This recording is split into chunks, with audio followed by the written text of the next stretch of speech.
Assalamualaikum warahmatullahi wabarakatuh. Perkenalkan nama saya Asila Syafi Iko dengan NPM 24041 1010 270. Yang pertama adalah analisis tata kelola pemerintahan dari penanganan COVID-19 hingga penanganan stunting. Penanganan COVID-19 di Indonesia dengan lensa network governance. Konsepsi network governance adalah kerangka tata kelola yang mengakui bahwa pemerintah tidak lagi menjadi satu-satunya aktor yang dominan dalam menyelesaikan masalah publik yang kompleks. Konsep ini menekankan pada keterlibatan multi aktor dari negara, masyarakat sipil yang berhubungan saling bergantung dengan mekanisme koordinasi berbasis kolaborasi, kepercayaan, dan pembagian sumber daya. Aktor-aktor yang terlibat dan perannya. Untuk yang pertama, dari segi aktor negara. Aktor negara diantaranya yang pertama yaitu gugus tugas COVID-19 nasional dan daerah yang akan bertindak sebagai koordinator utama dan pembuatan kebijakan makro. Yang kedua adalah Kementerian Kesehatan. Kementerian Kesehatan ini berlaku sebagai pelaksana teknis kesehatan, pengawasan epidemiologi, dan distribusi alat kesehatan. Yang ketiga yaitu Kementerian Dalam Negeri, yaitu pengawasan implementasi kebijakan di daerah dan koordinasi antar pemerintah daerah. Selanjutnya yaitu TNI atau Polri yang akan menegakkan disiplin protokol kesehatan, logistik, dan keamanan. Yang terakhir yaitu pemerintah daerah yang berfungsi untuk pengimplementasian kebijakan sesuai konteks lokal atau disesuaikan dengan daerahnya masing-masing. Selanjutnya ada aktor swasta. Yang pertama yaitu perusahaan farmasi dan laboratorium swasta. Perusahaan farmasi ini berfungsi sebagai penyedia alat tes dan penyedia vaksin dan juga penyedia tempat untuk melakukan tes. Yang kedua yaitu ada platform teknologi digital yang terdiri dari aplikasi Peduli Lindungi yang berfungsi untuk melakukan tracking kepada masyarakat yang sudah melakukan vaksin dan juga aplikasi Grab dan Gojek yang digunakan untuk mengurangi adanya kontak fisik antar satu sama lain. Selanjutnya yaitu ada asosiasi profesi seperti Ikatan Dokter Indonesia yang berfungsi sebagai penyedia tenaga ahli dan rekomendasi kebijakan kepada pemerintah tentang penanganan COVID-19 ini.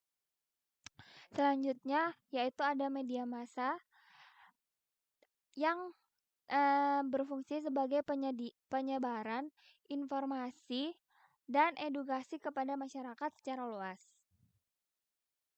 Selanjutnya ada aktor dari masyarakat sipil. Yang pertama dari organisasi keagamaan seperti MUI, NU, dan Muhammadiyah yang berfungsi untuk menerjemahkan kebijakan ke dalam nilai agama agar dapat mudah terserap oleh masyarakat.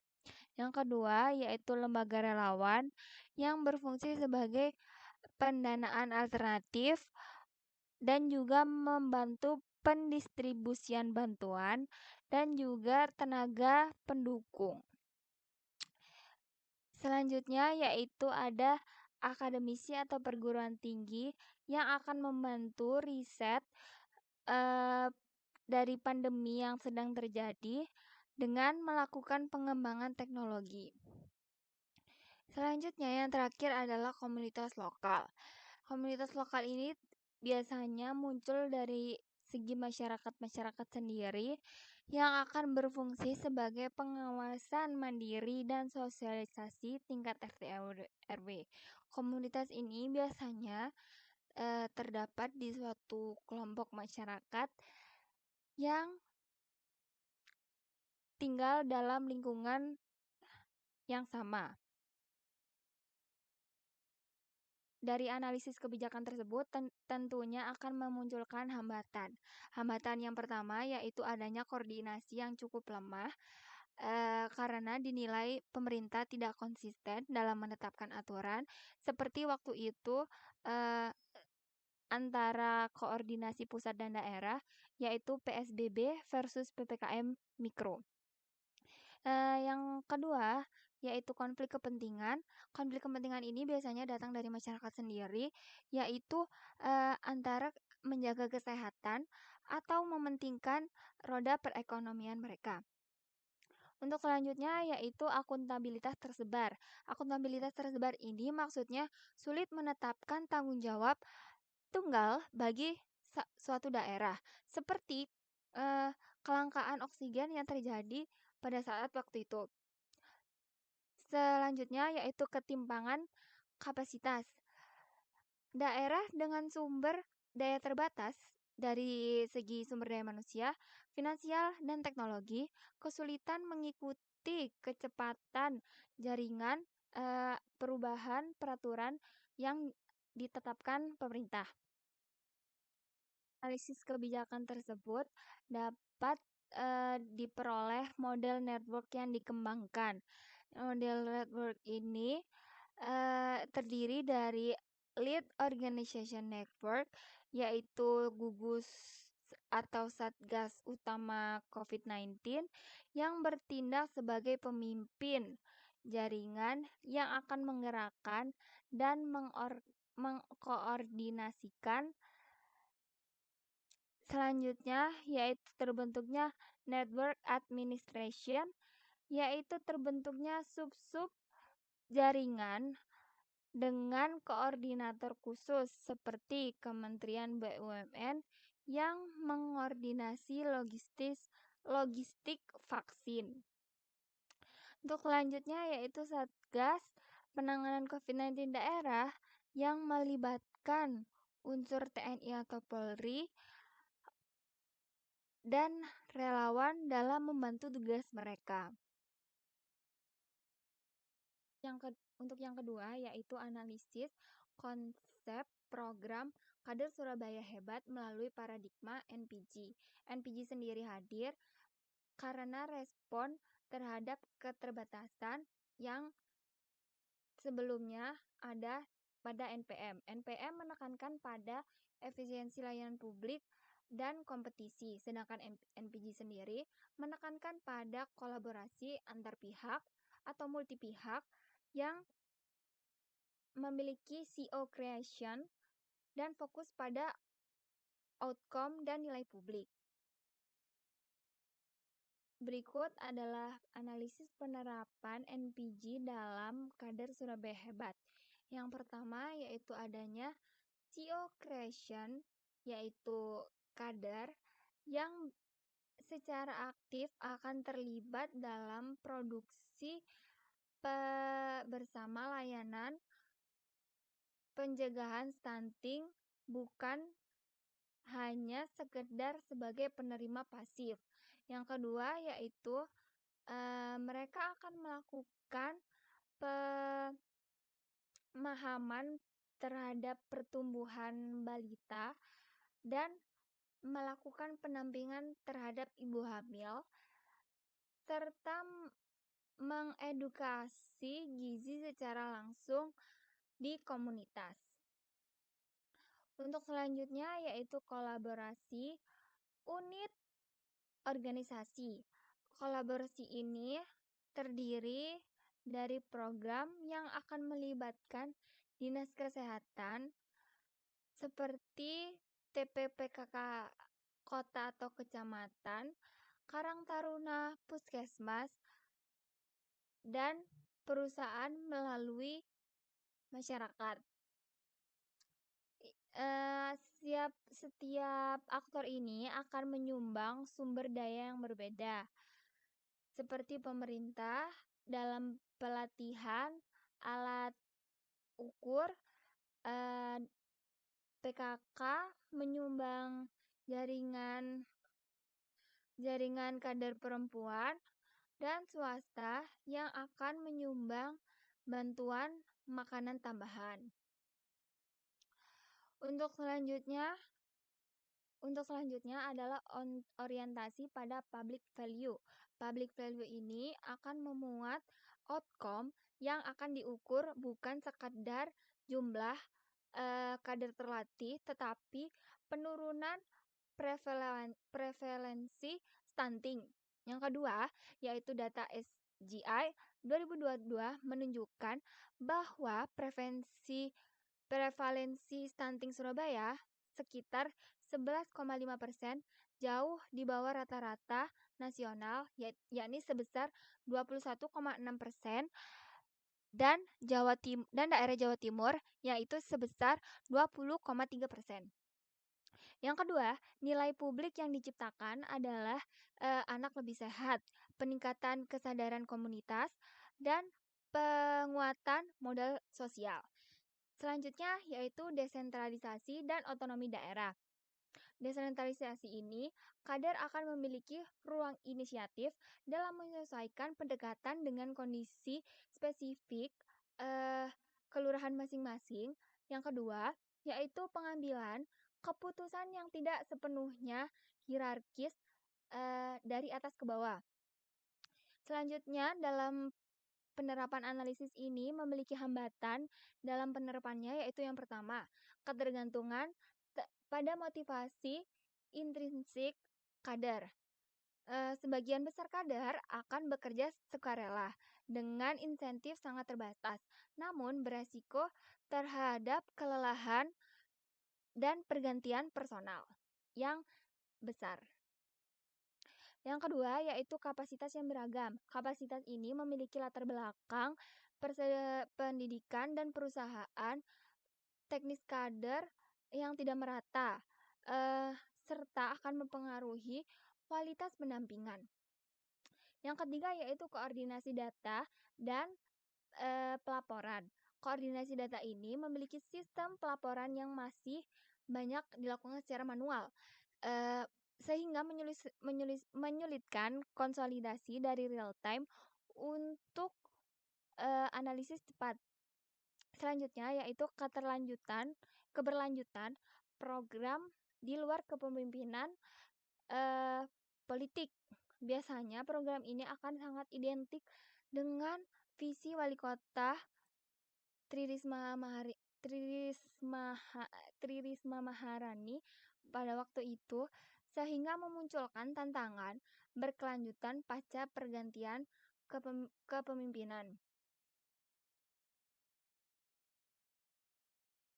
Yang ketiga yaitu argumentasi mengapa paradigma NPG menjadi solusi yang cukup relevan.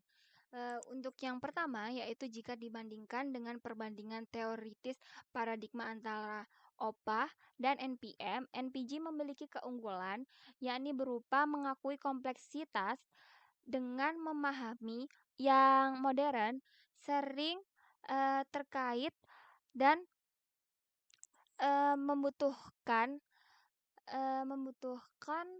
pengetahuan dari berbagai perspektif.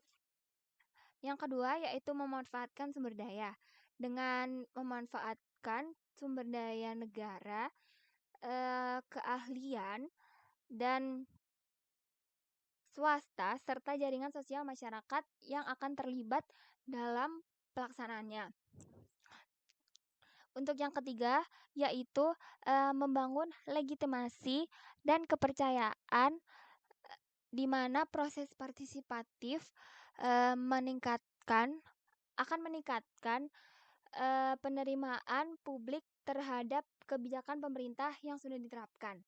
Untuk yang terakhir yaitu NPG dinilai lebih tangguh karena memiliki jaringan multi aktor di mana jaringan itu melibatkan banyak lapisan masyarakat yang tentunya akan mendukung berjalannya program ini secara terus-menerus.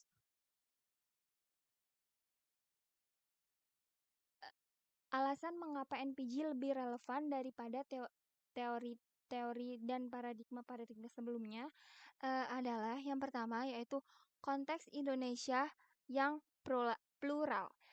Indonesia sendiri memiliki struktur yang majemuk dengan kekuatan masyarakat sipil dan kearifan kuat untuk menuntut pendekatan yang kolaboratif, bukan instruktif. Yang kedua yaitu sumber daya pemerintah yang terbatas. Yang ketiga yaitu tantangan yang berkesinambungan. Masalah pencegahan stunting ini bukan hanya masalah kesehatan, namun juga berkaitan masalah sanitasi dan masalah pola asuh yang diterapkan oleh masyarakat. Namun, hanya pendekatan jaringan saja yang dapat mengintegrasikan pola hubungan ini. Selanjutnya, yang terakhir yaitu tantangan atau tuntutan akuntabilitas dan transparansi yang dinilai bahwa NPG ini lebih cocok karena melibatkan publik atau masyarakat dalam proses kebijakan. Serta hal itu akan meningkatkan tekanan untuk akuntabilitas secara horizontal, yaitu antara aktor dalam suatu jaringan masyarakat yang ada. Kesimpulannya adalah NPG bukan solusi yang sempurna, namun NPG ini dapat dijadikan opsi untuk diterapkan karena resiko terhadap akuntabilitas itu dinilai sangat rendah, dinilai rendah karena dalam menghadapi masalah publik yang semakin rumit dan juga saling terkait, pendekatan NPG ini terbukti akan menawarkan kerangka yang realistis dan potensial untuk menciptakan nilai publik yang berkelanjutan dengan memanfaatkan seluruh potensi seperti masyarakat dan aktor-aktor lainnya yang akan